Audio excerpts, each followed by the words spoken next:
All right, so I'm here with Lory and Rocky.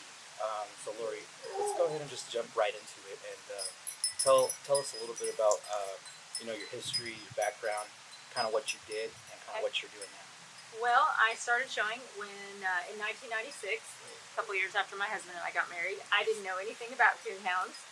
Um, my husband grew up around coonhounds, blue ticks actually, and he got me into it about that time. He bought me my first dog. It was an English dog, and started showing her, and loved it. Didn't really know a whole lot. Got an opportunity to meet a gentleman named Lonnie Mears, and Lonnie had been in the show world for years. I had no idea that he had won world championships. And he took me under his wing one day and was, hey, do you mind if I show you a couple things? Yeah. And that's how I got started. So I've had many great hounds that I truly love. But and I lost a dear one back in the spring. It was very hard when I lost her. And but Rocky has always, been very special. I got him from my best friend Whitney Kilo. She raised this litter. I got him when he was 8 weeks old, and started showing him when he was 7 months. He won breed at Autumn Oaks, which is our biggest coonhound show of the year, and he's just kind of been there ever since. Yeah. I've been very fortunate with him. Done a lot of things with him, and it's been really great. I have my AKC and UKC judging license, and so Rocky and I both retired from showing. That actually happened after Westminster last year, and so when that happened, I retired as well as we did from it, and now we've just been doing judging and taking him around to let the kids see him and doing some bed show seminars. Okay. So you basically kind of taught yourself how to train dogs and that type of stuff. I did. Yeah. I did. I had a lot of great people involved over the years in helping train me, showing me things, different things, way to, because every dog is different. Nothing is the same. Every dog does different things. And so I've had several very influential, older, well-established showing people that have helped me out throughout the years. What would you say would be like the most difficult thing during the process, if there is one? Training young puppies. Yeah. Young puppies can be a challenge. They really can. They have their moments where they do great, and then they have their moments when they don't. Yeah. And they can really make you question why you do what you're doing. But that's what the challenge is. What's fun. Yeah. Because when you do that, this is what you end up with. From your experience, what's like the adequate age to start training them? We start training our puppies at 8 weeks. Okay. So just like as soon as they're ready to go. Yeah, actually, we start doing pictures about 4 weeks when they're barely able to really stand up. And that's challenging, but it's a lot of fun. But when we do the, from about 8 weeks, we just start practicing where they learn to stand, be patient on the bench, things like that. And then we just continue that. Yeah. And you have to practice a lot. You really do. So I met you at this youth event. I think is what it was Arkansas State Yeah. Youth. It was an event there, and they asked me to do a bench show seminar for the youth as well as judge the show. Okay, so I think that's honestly the first one that I've been to where it was like they had like different setups like throughout the day. I think they had like the squalor competition at the beginning, and then like the treeing competition and all of that. Prior to that, I had just been on like a few hunts with people from here in Arkansas. But I noticed that there was like a lot of youth there. Is that like something that has always been there, like the youth, or is that started diminishing? Or actually, that was a really great turnout. Yeah. Sometimes you never know whether it's just a regular hunt or whether it's a youth hunt, what kind of outpouring you're going to have in attendance. But that was really great to see, all the kids there, especially participating in all the events, not just one. Yeah. And that's a great thing. Coon hunting. It is a dying sport. Yeah, and I actually didn't know about it until I started working with Nightlight when they brought me in as a photographer, and I've kind of had the opportunity to go with a few people on these types of hunts. But do you know like a little bit about the history of it and Coon hunting? yeah. Cooning has been around a long Yeah. time. Most of the breeds come from the English dog, and it actually is the English that came from, if I remember right, from over in England. That's where most of them. Now the plots don't. They definitely don't come from that. But plots tend to come from bigger game hounds, bear, cougar, things like that. All the coon hunting, I mean, it's gone back for generations, years and years of coon hunting. The showing, that really, it was a big thing back when I started. It was mostly a man thing. There wasn't a ton of ladies that were showing yet, so it's been really awesome to see the ladies really get in there. Yeah, there was a lot during that event, and I was surprised that there was quite a few. Yeah, it really was. When I got started, you didn't see a whole bunch. I mean, the wives were there and supporting their husbands, but it was kind of hard to get started because you're kind of out of your element there. But coon hunting has been around for ages. I feel like it's more of like a sport now. Is that correct? Like I don't really see the few that I've been kind of like I don't even know the point system to be honest. Yeah. But like I went with a few and they were like so we'll just treat them and that counts as a certain point and then like at the end they like tally up all the stuff and so they get points for strike when they first bark on the track. They also get points for the tree. Whoever trees first gets the higher of the points, and and it tabulates down from there. They have water races also, so that's been around for, gosh, we don't have a lot of water races in Arkansas. You have to have a specialized type of pond for it. Water races, is that? Can you explain that a little bit? Okay, so water races, they have it's like a chute set up. It's got little boxes in it, and what they do is they have a coon in a cage. Typically, it's on little rafts, so it'll go across. And what they do is they let the dogs bark at the coon for a minute, and then they put him in these chutes, kind of like if you were at a greyhound track, similar. And the dogs, of course, are going crazy. And then at that point, they open the chute. The dogs will bail off the pad into the water, and they swim across this pond until they get over to, they'll have a pole or a tree where the cable is attached to. And the dogs, there's always a cable across where they come out. The first one to cross that line gets a line point, and then the first one to run out of the water and actually tree gets the tree points. It's fun to watch. Yeah. It's so much fun to be part of. So I wish we had more in the area for us to do, but we just don't in our area. So yeah. Yeah, the first time I went hunting was in Sheridan with you probably know them, Jared. David. Yep. Yeah, so it was really cold that day. We ended up going like to Leola or something, and it was like knee-deep water. They took me there. I had my Doc Martens on. Oh no! I wasn't prepared for it at all. Yeah. This next go around, I went to Nightlight, and I was like, "Hey, you guys gotta give me some gear," because I showed up with my I need dog. waders. Yeah. Yes. So now I've started to learn a little as I've been here.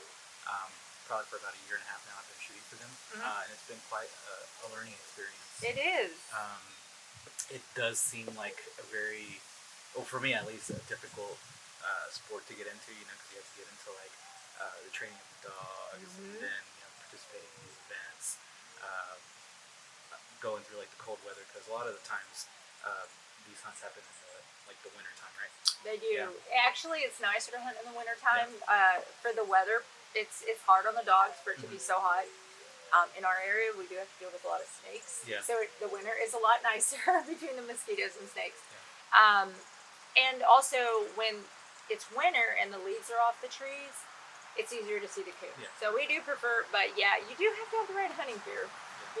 Between sure. The water in this area and briars, things like that, you really do. You've got to have the right gear, but it's a blast.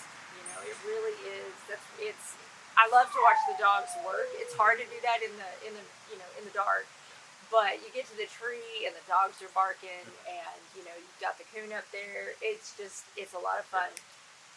One thing I have noticed a lot is the pride that the owners have to the specific breed that they own. Almost like a who's better, type deal. So we have Rocky, who is He's a blue tick. Blue Yes. tick. Can you tell us a little bit about a blue tick and how they? Is there any difference between like major differences between a blue tick and, let's say, just what's another one, like a walker or something? Really, there's not a whole lot of difference. Obviously, the color. Yeah. And there are some blue ticks that are very light. Some blue ticks are confused with the English breed because English does have blue English. Yeah. So sometimes we'll get that confusion in between. But really, hound-wise, they're all about the same personality-wise. They all have the same kind of standard. One I would have to point out, Plots are definitely a different breed. They are very headstrong. I have had several of them that I trained for another gentleman that lives in Oklahoma. And I've always said, Plots, you love them or hate them because they are a very strong-willed animal. Yeah. Most hounds are a very people-pleasing dog. They love their owners. They want to please their owners. Yeah. Plots are very hard-headed. So Yeah. Plots want to do what Plots want to do. Yeah.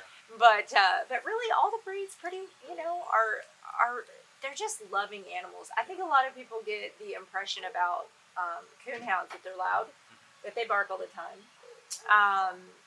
and that overall they're just not a good family pet. Yeah. That is so far from the truth.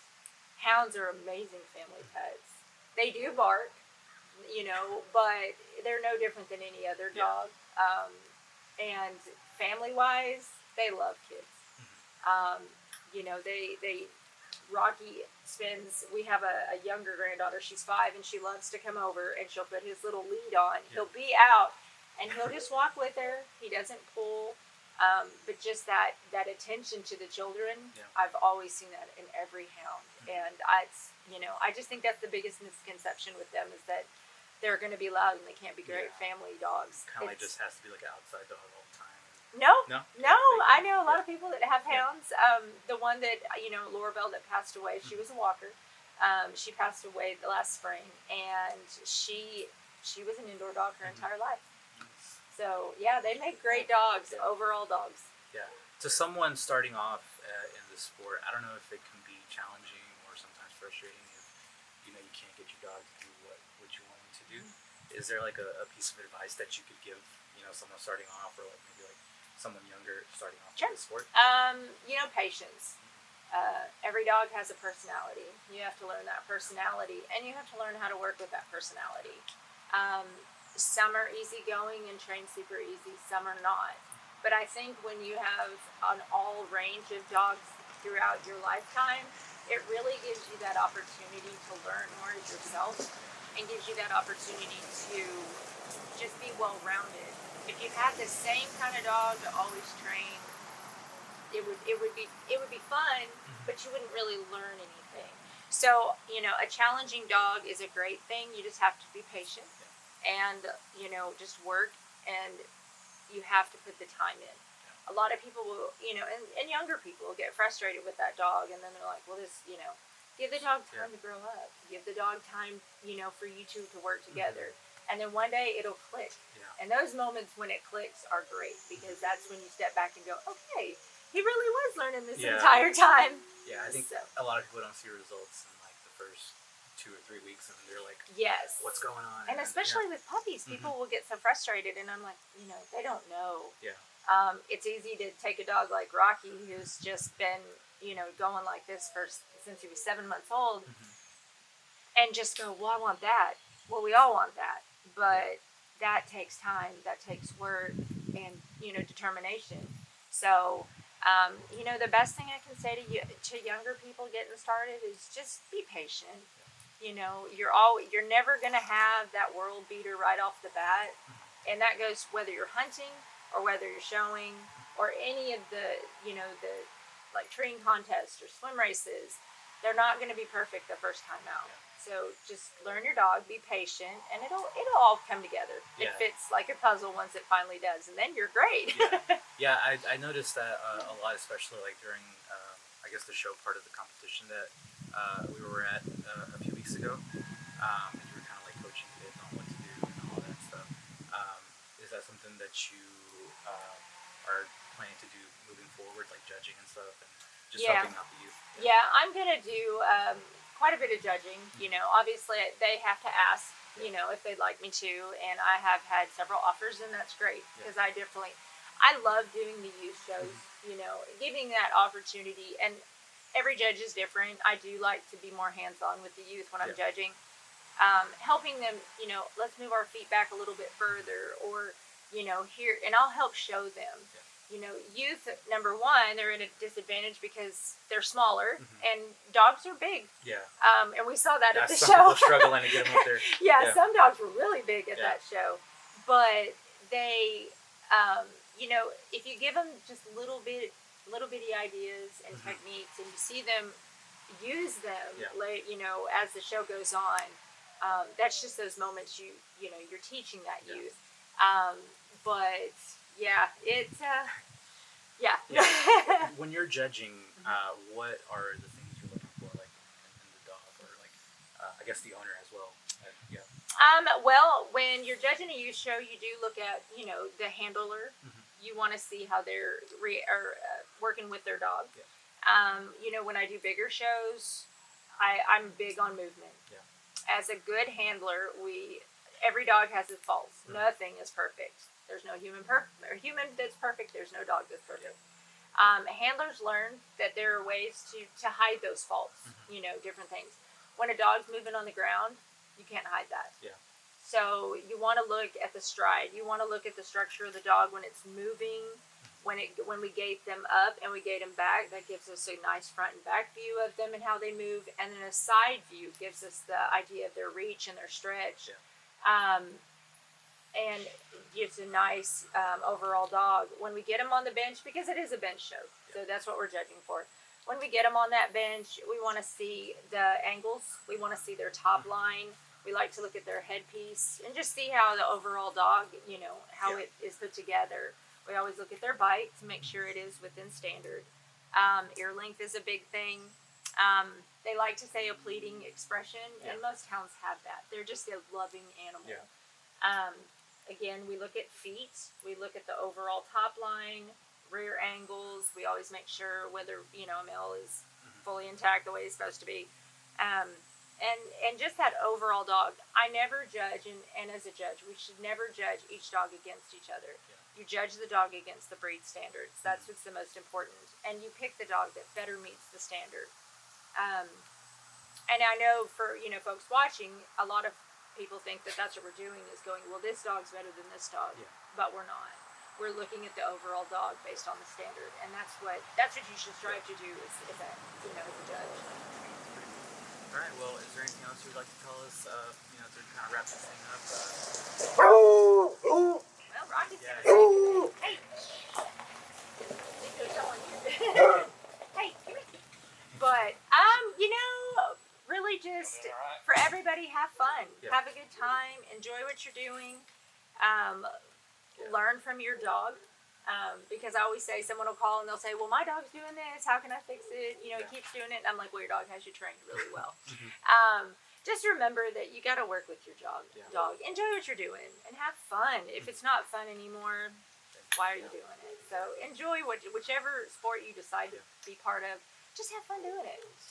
And learn, I always say, learn to lose gracefully. You're going to lose way more than you'll ever win. And it's important to lose gracefully. And always, you know, I congratulate your competitors. Yeah, I noticed a little bit of like that competitiveness at the show. Oh yeah. Everybody is like trying to. Oh yeah, and I always like to stress that to youth. You know, shake your person, even if you win. Shake your competitor's hand. You know, they're walking out of there without that win, and everybody wants their dog to win. But it's important to lose gracefully and remember, you know, stay humble and just have a great time. All right. Well, I think that wraps everything up. Thanks for your time, and thank you. I thank Rocky as well for everything. All right. Thank you. Thanks.